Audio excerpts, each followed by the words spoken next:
Welcome to another episode of Sitting with Shay J. Today we are diving into the vibrant celebration of Asian American Pacific Islander Heritage Month.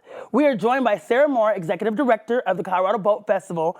Thank you so much for joining us. Thank you for having me. Yes, I am excited to have this conversation with you, Sara. As we know, this month is upon us and we are celebrating. Tell us a little bit about why it's so important to celebrate Asian Pacific Islander Heritage Month. Definitely, yeah. So it's an amazing month that's full of excitement, innovation, food, just celebration of our community. And underneath the AAPI umbrella, it's a really vast and very diverse umbrella that showcases over 40 different ethnicities and cultures kind of under that AAPI terminology. So it's just such a special month where we can really highlight from all of the organizations all over not only the US, the world, here in Colorado, and especially here in Colorado, AAPI population is pretty significant. Absolutely. We're still smaller than other states, but small but mighty for sure. Right. We're about 4% here in Colorado, so just really excited to really highlight everybody here. There's some amazing work going on in the AAPI community. Can you share some examples of the different cultures and traditions that are represented and how they're really showcased during this month and how we can be a part of celebrating? Yes, definitely. So like I mentioned, we're kind of small but mighty here in Colorado when it comes to AAPI community and organizations. So the beauty of that is the fact that because we're small, we all come together to really highlight absolutely everybody. So you'll see Japanese organizations coming together, Korean, Filipino, all of the above, all under that umbrella, Indian American as well, to really just showcase all the amazing contributions coming from our community. And our voice is much stronger as we come together and really voice that here in Colorado. So very excited. It's so much stronger together, I agree. Now, I know this year's theme is all about advancing leaders through purpose-driven service. Can we talk a little bit about what that looks like and maybe the significance of the theme for this year? Yeah, definitely. So that's really an advocating for leadership. It has like the overall theme for AAPI month. And it's just so important to really uplift the upcoming generations in so many different ways. For example, at Colorado Dragon Boat, we're a 501c3 nonprofit, but we have an emerging leadership program that we highlight as well. And it's just so important to really advocate for all of our upcoming leaders and really focus on the beauty of your culture and your traditions and how that can help you advance in leadership in the community, in your profession, really hit that bamboo ceiling. We actually call it bamboo ceiling, and just really empower everybody to become a leader here in Colorado and the world. I love that. I actually was looking into this leadership program. Can you tell us a little bit more about what that leadership program looks like, what type of initiatives you have, and how you really address leadership amongst your heritage? Yeah, definitely. So we are AANHPI, so Asian American, Native Hawaiian, Pacific Islander. So we added in the Native Hawaiian to make sure we're encompassing everybody. But we are a leadership program. We call it Emerging Leadership Program, so ELP for short. Okay. And we have been in existence since 2012 is when we started our first program. And what we did was we went around the community and really focused on what the community needed in a leadership program. And everybody was voicing the concerns that our young professionals were not getting enough focus as others. So our leadership program really is ages 21 to 35. We're very flexible on that, but we're really trying to focus on individuals new into their career, into the professional realm, to really give them as much empowerment as possible to make sure that they're successful not only in their personal life, but their career, and to really use their culture as a leg up, as something that will help them, and to also educate the general public as well on the different traditions and cultures that might affect us in the workplace. So we're very excited to offer this leadership program every other year. And we do that with empowerment coach. Her name's Erin Yoshimura, and she's absolutely amazing. And we do that through multiple workshops, all-day workshops, and with a graduation where they actually do a service, either to the community or something that they makeup on their own as well. So it's really a presentation on what they've done for the community. I love it. It sounds very multi-layered and something that's necessary when we're looking at young people trying to figure out their roots and how do they go further in leadership. I think that things like this are so necessary. Beyond the career advancement, how does the Emerging Leadership Program foster a sense of community? I know it's really big to find community. How do you really get that sense of community around them and them understanding what it takes to build community as they move forward? Yeah, that is a great question. And that's actually one of the topics that was brought up through the leaders in our community that we really wanted to focus on. We have seen a disconnect between not only our communities here in Colorado, sometimes because you do go into a room and maybe it is not made up of what looks like you.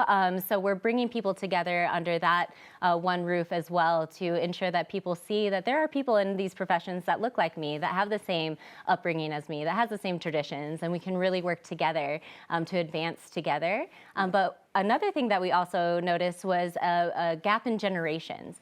So something that we focus on at the ELP program is to really bridge the gap between those generations through a mentorship program.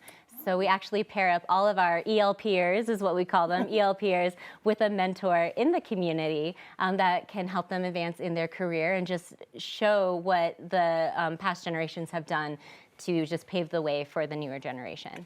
This is what community is all about.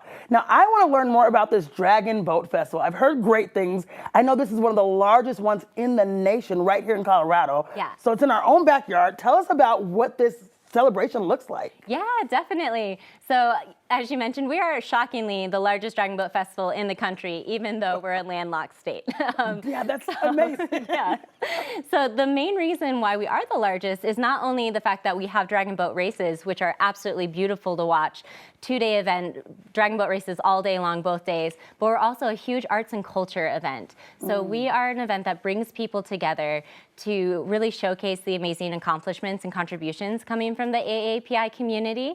And the way that we do that, and we've been doing this for 24 years, so this is our 24th year. Yeah, so we Congratulations. Thank you. Yes. Next year we're going to be 25, which is very exciting. But yeah, the way that we do that is we offer as many opportunities as possible for people to come together. We're an absolutely free event to the admissions to the festival, so open to the public. We invite everybody to come in and just learn through edutainment, which is education through entertainment and participation.